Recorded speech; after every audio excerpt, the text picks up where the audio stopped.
BPSC के अभ्यर्थी गर्दनी बाग में भी अभी कुछ बैठे हुए हैं। वैसे गांधी मैदान का कवरेज और तमाम बातें हम दिखला और सुना चुके हैं, मगर कुछ अभ्यर्थी अभी यहाँ पर जो बैठे हुए हैं उनसे अभी हम जानेंगे। लगभग दर्जन भर से ज्यादा अभ्यर्थी अभी यहाँ है ठिठुरती हुई ठंड में। तो बीपीएससी का तो जो री एग्जाम का डिमांड था वह हुआ नहीं।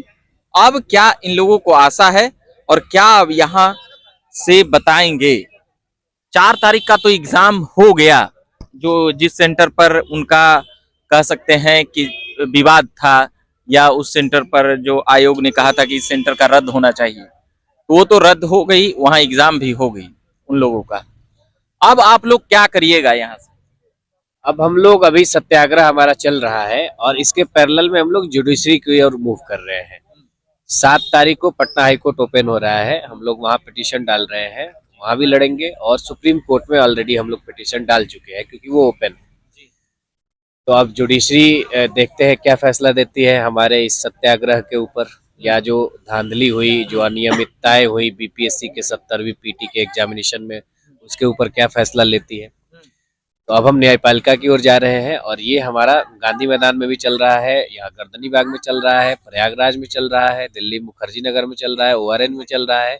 अब ये लॉ जो है पूरे देश में धीरे धीरे फैल रही है। मतलब सभी जगह पर आप लोग का प्रदर्शन चल रहा है। भाई साहब इधर आइएगा ना थोड़ा, यहाँ पे आ जाइए। तो अभी क्या नाम हुआ भाई साहब? मेरा नाम संदीप गिरी है, मैं संदीप जी हैं। अच्छा, ये आंदोलन जो लगभग महीने भर से चल रहा है बीपीएससी का, हम कहें तो हाँ, ये आंदोलन तो यहाँ पे 18 तारीख से एग्जाम के बाद, मगर उससे पहले भी नॉर्मलाइजेशन और ऐसी तमाम चीजों के लिए 5-6 दिसंबर से ही जारी है।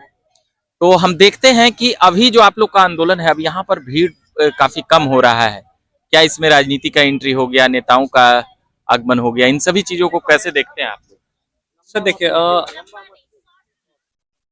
राजनीति का सर एंट्री हम जो देखेंगे सर पॉजिटिव तौर पे देखेंगे, क्योंकि सर देखिए हम चाहते हैं कि सर हम तो शुरू में ही अपील किए सर कि कोई तो हमारा आवाज उठाए, कोई तो छात्र हित का बात करे। और जो लोग भी राजनीतिक पार्टी, चाहे कोई भी पार्टी हो, अगर छात्र हित का बात कर रहे हैं तो हम तो उनका समर्थन करेंगे कि छात्र हित का बात करे। भाई कोई भी, हम तो चाहते हैं कि सत्ता पक्ष से भी वो लोग भी आए, वो भी अगर आते हैं और छात्र हित का बात करते हैं हम उनका भी समर्थन करते हैं। कोई भी, हमें पार्टी से कोई लेना देना नहीं है। मेरा मेन मुद्दा, मेरा मेन मांग है जो है री एग्जाम है। जो समर्थन करें वो आपके, जो समर्थन करो हमारे हैं, क्योंकि छात्र हित का हम लोग सत्य के लिए लड़ रहे हैं सर। तो हमें पार्टी से कोई लेना देना नहीं है, जो हमारा समर्थन करे हम उनका समर्थन करते हैं। दूसरा बात, अभी आपने संख्या के बारे में कहा कि संख्या देखिए, कारण है कि थोड़ा सा बहुत देख रहे हैं कि ठंडी भी है बहुत, और हमारा जो है एक केंद्र बिंदु जरूर है ये आंदोलन का, गर्दनी बाग। लेकिन हमारा ही साथी जो गांधी मैदान में है, यहीं से जो लोग, मैं तो अनशन पे बैठा था और हमारे और भी जो अनशनकारी, हम लोग 7 लोग बैठे थे, जो और अनशनकारी है 6, वो गांधी मैदान में है मौजूद। आप ही लोग के? हाँ, हम ही लोग के। तो हम केंद्र बिंदु ये है, ये अलग अलग, जैसे होता है ना कि गंगोत्री हो गई, गंगोत्री है एक जगह से निकलती है, अनेक शाखाओं में बढ़ती है ना, अनेक शाखाओं मिल के फिर एक जगह समुद्र में गिरती है। मतलब लक्ष्य जो है शाखा में जरूर बटे हैं, लेकिन लक्ष्य हमारा है री एग्जाम। जी बिल्कुल, री एग्जाम है। अब री एग्जाम कैसे होगी? जो ये फिर से रद्द एग्जाम का एग्जाम हो गया, 2 बार एग्जाम हो गया, तो क्या ये सभी एग्जाम का फिर से एग्जाम होगा आपको लगता है? बिल्कुल हो सकता है, क्योंकि हम देखिए अभी हारे नहीं है। न्यायालय मेरा अंतिम जो है उम्मीद जो है, बिल्कुल वहाँ से हम लोग जीतेंगे। क्योंकि ऐसी बात नहीं है कि बहुत सारे एग्जाम आप देखे होंगे कि रिजल्ट आने के बाद भी उस पर रोक लगाया जाता है, जांच प्रक्रिया की जाती है उसमें। अभी हाल ही में आप देखिए झारखंड एसएससी का, उसके रिजल्ट पर रोक लगा दिया गया। तो एग्जाम ले लेना ऐसा नहीं कि एग्जाम ले लिया बीपीएससी तो हम लोग हार गए, हम लोग न्यायालय जाएंगे। कुछ ही सप्ताह में रिजल्ट आने की भी बातें हैं, 2-3 सप्ताह में रिजल्ट आ जाए। सर रिजल्ट आए, रिजल्ट दे, ज्वाइनिंग दे, उस समय कुछ लेना देना नहीं है। क्योंकि हम रोक लगाते हम जीतेंगे इससे। अगर वो ज्वाइनिंग भी कराते हैं तभी भी हम लड़ेंगे, क्योंकि हम क्या चाहते हैं सर, हमारा मांग क्या है। हम चाहते हैं कि सर समानता का अधिकार, अवसर की समानता, दोनों, आर्टिकल 14, आर्टिकल 16 हमारा मौलिक अधिकार है सर। तो हम यही चाहते हैं कि सर हमें अवसर की समानता दिया जाए। और देखिए आयोग बहुत बार ये एग्जाम ये दे देती है कि पिछले भी अगर बात करें 66 बीपीएससी में, उन्होंने कहा था कि औरंगाबाद में क्वेश्चन आउट हुआ था और वहीं की उसी सेंटर के ऊपर हाँ हुआ था। सर वो फिर संख्या एसटीटी का भी फिर से हुआ था एग्जाम। सर तो वो संख्या देखिए ना सर कितना था, वो संख्या मेरे ख्याल से 481 के आसपास था, मोटा मोटी 500 था। 500 से उतना रियल इफेक्ट नहीं पड़ेगा, लेकिन ये संख्या देखिए कितना, 12,000 मेरे ख्याल से 5900 छात्र अपीयर हुए थे। तो क्या आप दोनों देख सकते हैं संख्या कितना है, 10 गुना ज्यादा है। 10 गुना ज्यादा है। तो इस पे रिजल्ट पे असर पड़ेगा। दूसरा बात एक बार बताइए, सिंपल सा बात है कि हमें एक तो अध्यक्ष महोदय ने एक मीडिया बंधु से उन्होंने पूछा कि सर आपके प्रश्न पूछने का प्रकृति क्या रहेगा। उन्होंने कहा कि इस बार का जो हमारा जो आधार होता है प्रश्न पूछने का, पिछला एग्जाम होता है, यानी कि उन्होंने 69 का हवाला दिया था ना, उसका उन्होंने कहा था कि इस बार जो है आप रट के पास नहीं करेंगे, 45 से 50% यूपीएससी पैटर्न होगा। हमने उस प्रेफरेंस में तैयारी किया है ना, यूपीएससी का बहुत सारा एमसीक्यू सॉल्व किया, यूपीएससी के तमाम कोचिंगों का प्रीवियस ईयर सॉल्व किया, मतलब प्रैक्टिस सीरीज सॉल्व किया। हम उस लेवल की तैयारी किए, लेकिन एग्जाम में गए तो चलिए उसके लिए कोई दिक्कत नहीं, आसान। चपरासी की तरह हाँ, चपरासी से भी घटिया क्वेश्चन है, चपरासी में भी अच्छा लेवल का क्वेश्चन आता है, घटिया क्वेश्चन है। आप कहेंगे कि बहुत लोग का मानना है कि आसान क्वेश्चन आता, बढ़िया बात है। चलिए बढ़िया बात होता कब होता कि सबके लिए समान होता। मेरे लिए तो हो गया, समझिए कि एग्जाम हो गया। अच्छा, आप लोग सर एक मिनट, हम आपको क्लियर करेंगे तभी पता पड़ेगा। फिर अभी जो 4 का एग्जाम लिए हैं, एक बार बताइए, इनको पैटर्न पता चल गया सर?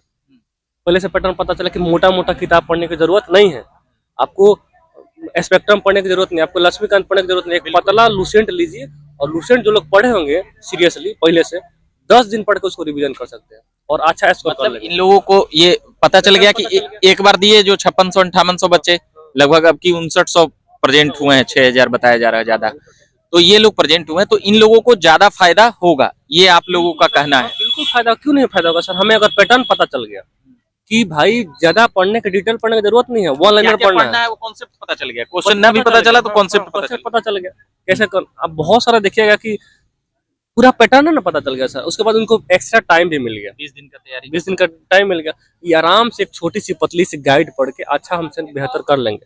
तो कहीं ना कहीं हमारे साथ नाइंसाफी हुआ, ज्यादा रेशियो यहाँ पर होगा अभ्यर्थियों के आप देख लीजिएगा, आप देख लीजिएगा। दूसरा बात की रिजल्ट का बात करते हैं, सचिव महोदय ने एक मीडिया ही बंधु से, क्योंकि वो खुल के नोटिस देते नहीं, उन्होंने कहा था कि स्केलिंग शब्द का प्रयोग करेंगे। महाशय, क्या आपने नोटिफिकेशन में स्केलिंग शब्द का जिक्र किया था? अगर नहीं किया था तो खेल के बीच में नियम क्यों चेंज कर रहे हैं?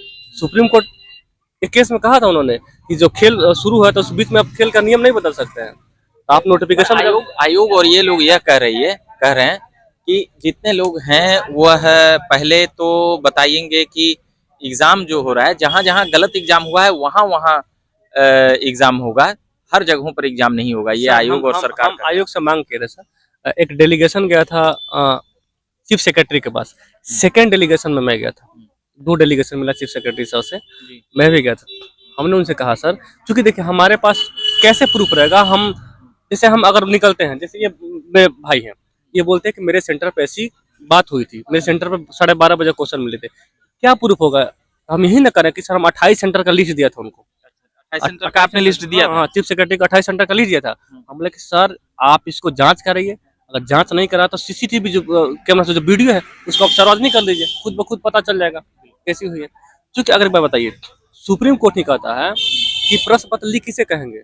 एग्जाम शुरू होने और एग्जाम खत्म होने के बीच में किसी भी माध्यम से अगर प्रश्न पत्र बाहर आता है उसको पेपर लीक में आता है, हम यही नहीं करें सर। दूसरा बात एक बार बताइए कि अगर पेपर आसान इतना था कि आराम से आज चैट जीपीटी की बात करते हैं ना, एआई की बात करते हैं, तुरंत क्वेश्चन सॉल्व होगा।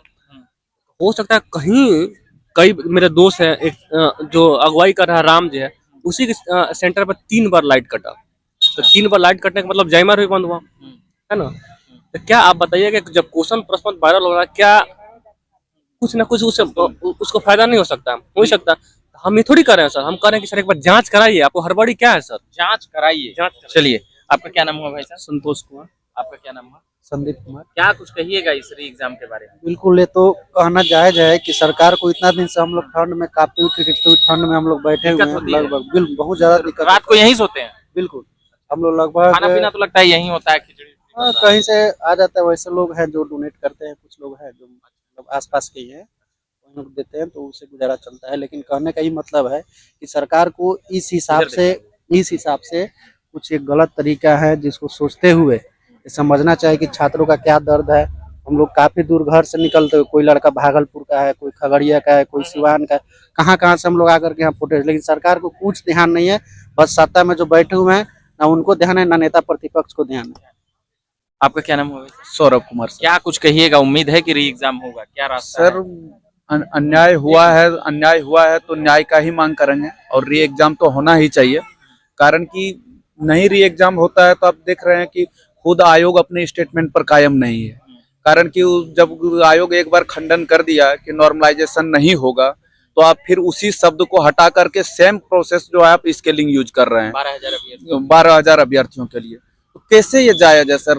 कारण कि पहले भी इस पर विवाद हो चुका है, 67th में भी इस चीज का नॉर्मलाइजेशन का इशू खड़ा हुआ था। उस टाइम में भी हम लोग का काफी मतलब विरोध किए। तो जिस आपका सेंटर कहाँ? मेरा समस्तीपुर था जो जी। वहाँ कैसा हुआ जी मैं तो दुर्भाग्य था कि मैं पहुंच ही नहीं पाया सेंटर पर। हमारी तबीयत बहुत ज्यादा खराब हो गई थी तो मैं तो नहीं अपियर हो पाया इस एग्जाम में।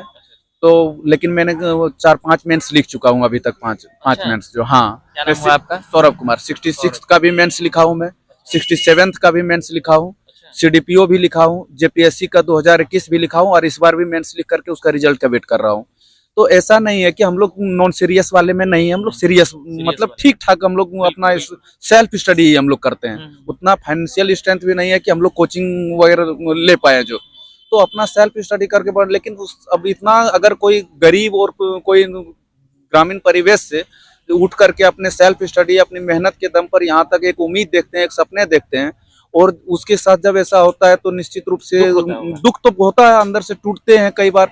कारण कि परिवार भी आपके सिचुएशन को अब तो कोर्ट ही रास्ता बचा है। कोर्ट रास्ता है और हमारी सरकार से तो मांग हो, सरकार से तो उम्मीद हम करेंगे ना। हमारे प्रदेश के जो सबसे बड़े मुखिया हैं, माननीय मुख्यमंत्री हैं, तो उससे तो उम्मीद नहीं करें तो किससे करें हम? तो उम्मीद तो करना होगा। दूसरी चीज आयोग में किससे करें, ये बड़ी बात। हाँ, दूसरा चीज है कि कैसे चेयरमैन महोदय एक उतनी बड़ी जिम्मेवारी भरा पोस्ट पर, एक संवैधानिक पोस्ट पर बैठ करके ऐसा करता है, तो उनको भी इस तरह का शोभा नहीं दे रहा है। तो उनको भी इस चीज को समझना चाहिए। कारण कि वो खुद, अब बताइए, हाई कोर्ट के स्टेटमेंट को भी उसने खंडित कर रहा है। 3 दिसंबर को हाई कोर्ट में उसको कहा गया था कि OMR शीट और क्वेश्चन बुकलेट पर जो है फोटो रहेगा, तो उसने कहा दिया कि नहीं, 10 दिन पहले जो है सारा प्रश्न पत्र वगैरह जो है सारा चीज पहुंच गया है सेंटर पर। तो बापू परीक्षा परिसर में जो प्रश्न पत्र घटा, वो प्रश्न पत्र कहाँ गया?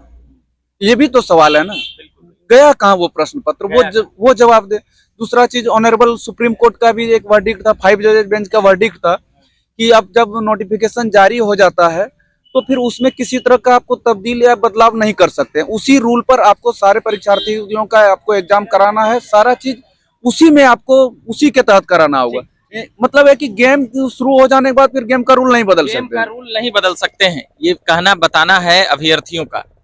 बाकी हम लगातार खबरें और बातें लाते रहते हैं। फिलहाल हम गर्दनी बाग में आए थे, वैसे एक धरना गांधी मैदान में भी चल रहा है, जहाँ पर प्रशांत किशोर नेतृत्व कर रहे हैं, और वहां से कई खबरें दिखाई जा रही थी, सुनाई जा रही थी, बताई जा रही थी।